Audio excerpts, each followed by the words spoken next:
सब अफगानिस्तान की जो जमीन है वो मुसलसल इस्तेमाल हो रही है पाकिस्तान के खिलाफ। अच्छा, आपको नहीं लगता कि वक्त आ गया है कि कड़ी कार्रवाई की जाए?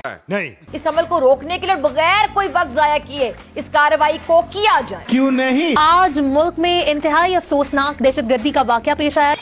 अली वजीरिस्तान की तहसील मीर अली में दहशतगर्दों का हमला, बारूद से भरी गाड़ी चेक पोस्ट से टकरा दी, लेफ्टिनेंट कर्नल और कैप्टन समेत 7 एहलकार शहीद हो गए। इसमें हमारे इंतहाई कीमती अहम कर्नल काशिफ भी जो है वो जामे शहादत नोश कर गए हैं। उनके साथ ही कैप्टन मोहम्मद अहमद बदर भी जो है वो जामे शहादत नोश कर गए हैं। काशफुद्दीन साहब, किस तरह देखते हैं कि ये जो वाकया पेश आया है, काफ़ी बड़ा नुकसान हुआ है? क्या नेटवर्क जो है वो अभी तक इतना स्ट्रांग है कि इतने बड़े लॉसेस पाकिस्तान के सिक्योरिटी फोर्सेस को अपना देखने पड़ रहे हैं? जी बिल्कुल, यकीनन शुमाली वजीरिस्तान में जो वाकया पेश आया है ये एक बड़ा वाकया है और इसमें जो नुकसान हुआ है ये नुकसान भी बहुत बड़ा है।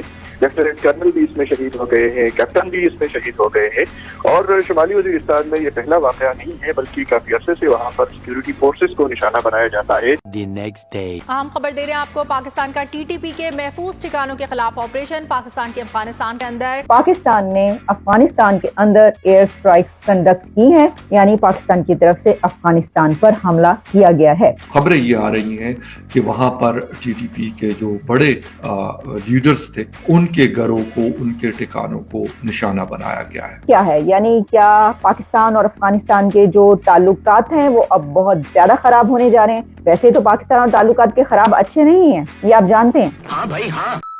और आपने देखा है कि उसको इंटैक्ट रखने के लिए अपने बॉर्डरों को हमारी फौज पाकिस्तान दिन रात वहाँ कुर्बानियाँ देती रहती है और वो तो चाहते हैं कि फेंस ना रहे।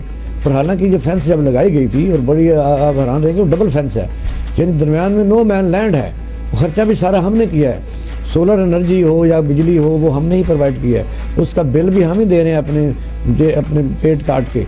लेकिन ये भी है कि अफगानिस्तान से इस वक्त की जो हुकूमत भी वहाँ मौजूद है वो भी आपने देखा कि उनका भी रवैया पाकिस्तान के साथ ऐसा रहा है कि कई दफ़ा उनसे मुज़ाकरात हुए हैं, उनको एंगेज किया गया है कि आपकी तरफ से जो लोग हैं वो हमारे हवाले किए जाएँ, हमला करके उधर भाग जाते हैं। इस तरह कोयटा या बलूचिस्तान में भी वो दहशतगर्दी करके और कोई खुद का शमला इस तरह के लोगों को मार के शहीद करके तो अफ़गानिस्तान में चले जाते हैं। तो वजह यह कि अफ़गान हुकूमत जो है वो अपने आप को इस वक्त पूरी दुनिया में अमन की अलामत कहलवाती है।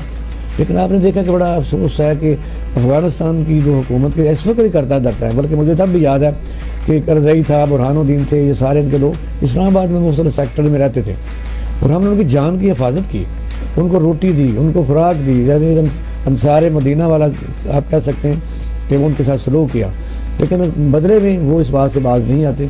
हमारे अंदर जो मिस्टेक्स हैं हम क्या उनको ठीक करने की कोशिश कर रहे हैं? चलिए मान लिया, जैसा कि प्लीज एक्सप्लेन कीजिएगा अपने पॉइंट को। जैसा कि यानी भी कहना चाह रहे क्या ये रद्द अमल है, ये जो अफगान पनाह गुज़ीनों को वापस भेजने का जिसका अमल अब फिर से शुरू होने जा रहा है उसका ही रद्द अमल आ रहा है? ये रद्द अमल नहीं है फिजा, ये अमल है। यानी हमने पाकिस्तान ने एक फैसला किया कि हम अनरजिस्टर्ड अफगान महाजरीन को वापस, तो ये फैसला तो बड़ा सही है, बिल्कुल सही है। ब्रिगेड से भी तो बहुत पहले कर लिया जाना चाहिए था, हमने पहले क्यों नहीं किया जाना चाहिए था। लेकिन देखिए ना हुआ क्या, जब पाकिस्तान ने फैसला किया 3 अमेरिकन ऑफिसर्स, अमेरिकन रिफ्यूजीज के जो कंट्रोलर थे, जो उनकी डायरेक्टर थी, जो वो पाकिस्तान के अंदर आ गए, उन्होंने पाकिस्तान को प्रेशराइज किया कि आप अफगान रिफ्यूजी को वापस ना भेजें। अब जितने अनरजिस्टर्ड अफगान रिफ्यूजी वो दहशतगर्दी में इन्वॉल्व है पाकिस्तान। ब्रिगेडियर साहब एक पॉइंट यहाँ से ये रह ना जाए कि हमारे यहाँ से जब अब किसी भी मुल्क में जाते हैं तो वहां पे जाके प्रॉपर एक डॉक्यूमेंटेशन का पॉलिसी रूल्स होते हैं, आप उसको फॉलो करते हैं। किसी भी मुल्क में आप चले जाएं तो हमारे मुल्क में भी होने चाहिए, डॉक्यूमेंटेशन हो, आपकी पॉलिसीज को फॉलो किया जाए। तो अगर वो जो हमने अगर ये स्टैंड लिया तो हमारा पूरा राइट था, हमारा राइट तो था, लेकिन हम बच कर गए ना, हम प्रेशर के अंदर आ गए। यहाँ पे 2 तरह के अफगान महाजिर रह रहे हैं, एक वो है जो रजिस्टर्ड है आपके साथ, एक वो है जिन्होंने पाकिस्तान के आईडी कार्ड बना रहे हैं, तो उनको तो वापस नहीं भेजा जाता, वापस उन अनरजिस्टर्ड अफगान महाजिर को भेजा जाता है। पाकिस्तान के जो क्रिमिनल्स हैं, जो दहशतगर्द हैं, एक तो ये चीज है। हल भी तो लोग यही बताते हैं कि इस किस्म के अटैक्स करने पड़ेंगे पाकिस्तान को, वरना टीटीपी तो रुकने के लिए तैयार नहीं है और ना ही तालिबान उनको रोकने की कोशिश कर रहे हैं। टीटीपी ने किस तरीके से अंदर घुस के, पाकिस्तान के अंदर घुस के टीटीपी ने कैसे फौजी जवानों को मारा, उनको लाया गया था पाकिस्तान एस्टैब्लिशमेंट ने, उनको बनाया था पूरा पाकिस्तान के आईएसआई के लोगों ने जाके उनको कि आपके बैकयार्ड में अगर सांप होंगे तो वो आपको काटे ही काटेंगे। तरफ से भी ये कहा गया था कि जी पाकिस्तान और तालिबान खुद जाने, जबकि वो ये भी कहा जाता है कि जो टीटीपी है वो तालिबान गवर्नमेंट जो है उसी का एक हिस्सा है। तो फिर आखिर सर इनको अगर ये ना करें तो कोई और तरीका आपको लगता है इनको रोकने के लिए? साथ साथ ये भी कहा जाता है कि इंडिया की तरफ भी पाकिस्तान कई बार कह चुका है, जो मैं नहीं समझती कि सही है या नहीं है, लेकिन ये कि जो भारत की तरफ से भी इनको फंड किया जाता है तालिबान में को, वहां पे पैसा दिया जा रहा है। सर इस किस्म की बातें भी हम जब से गवर्नमेंट बनी है तालिबान की तब से सुनते आ रहे हैं। देखिए, एक तो आंसू जी, चाहे पाकिस्तान में कुछ भी हो, भारत का नाम अगर नहीं आता हो तो फिर लगता है कि कुछ प्रॉब्लम है। अगर भारत का नाम आ रहा है तो इसका मतलब things are normal in Pakistan. सबसे पहली चीज तो ये है। बट दूसरी चीज, जो सीरियस चीज ये है कि मुझे नहीं लगता कि कंप्लीट बम्बार्ड करने से या बॉम्ब से तालिबान को या पाकिस्तान तालिबान को बर्बाद नहीं कर सकते। और यहाँ पर अफगान तालिबान जो है वो भी एक अपना गेम खेल रहे हैं।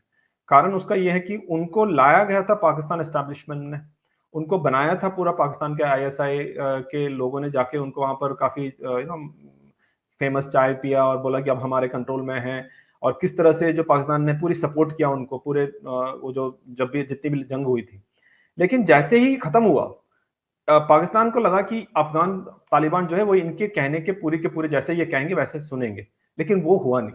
वो अपनी मर्जी से, अपनी तरीके से, जिस तरह से वो चाहते हैं, अपने जो सॉवरेनिटी है उसको मेंटेन करते हुए वो अपना आगे बढ़ रहे हैं।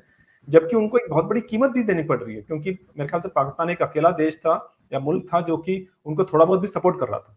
लेकिन और बाकी कोई किसी ने भी फॉरेन से कोई भी सपोर्ट नहीं है। उसके बावजूद जो ड्यूरन लाइन के मसले में आपने देखा होगा कितना बहुत सख्त स्टैंड लिया था अफगान तालिबान ने। जहां तक कि उन्होंने याद दिलाया था कि 1971 की याद जो है हम पाकिस्तान को दिलाएंगे। उस तरह के स्टेटमेंट्स भी पिछले 2-3 महीने की बात है उन्होंने दिया था। तो उनकी तरफ से कोई भी ऐसा कदम नहीं है जहां पर वो पाकिस्तान की कहने की जो बातें को सुनने की कोई ऐसा अभी तक तो कोई स्टेप ऐसा दिख नहीं रहा है कि पाकिस्तान जो बोलेंगे वो सुनेंगे। उल्टा वो और जो है जो ड्यूरन लाइन की जो इलाका है वहां पर उन्होंने बिल्कुल लाइव कर रखा है। लाइव करने का मतलब है कि वहां से एक्शन कर रहे हैं, बम्बार्ड भी करते हैं, मोटर बॉम्ब ही करते हैं, किसी तरह कभी कभी रेड करके कोई पोस्ट पकड़ लिया। और उसके अलावा जो टीटीपी है वो पाकिस्तान के अंदर काफी सारे एक्टिविटीज कर रहे हैं, जिसका डायरेक्ट और इनडायरेक्ट अफगान तालिबान का भी हाथ है। क्या इसके बाद अफगानिस्तान की तरफ से कोई और जो है इसका कोई जवाब दिया जाएगा? क्योंकि आपको याद होगा कि कुछ अर्सा पहले जब पाकिस्तान की तरफ से ईरान में एयर स्ट्राइक्स की गई थी तो ये कहा जा रहा था कि अब ईरान की तरफ से दोबारा हमला किया जाएगा, क्योंकि उससे पहले ईरान की तरफ से हो चुका था ना। तो ये अगर सिलसिला जो है वो दू चलता रहे तो बात कहां पर पहुंचेगी वो आप जानते हैं। हमने आपको कुछ दिन पहले ये बताया था कि जो अमेरिका की इंटेलिजेंस रिपोर्ट आई थी उसमें ये कहा गया था कि ये जो रीजन है जिसमें कि खास तौर पर 3 बड़े फरीक, जिसमें इंडिया, पाकिस्तान और चाइना, बड़े फरीक तो खैर 2 ही हैं, चाइना और इंडिया, पाकिस्तान कहाँ का बड़ा फरीक, यानी जो इकोनॉमी की सिचुएशन है, लेकिन फिर भी कि यहाँ पर जो पोटेंशियल बहुत ज्यादा है आर्म्ड कॉन्फ्लिक्ट की।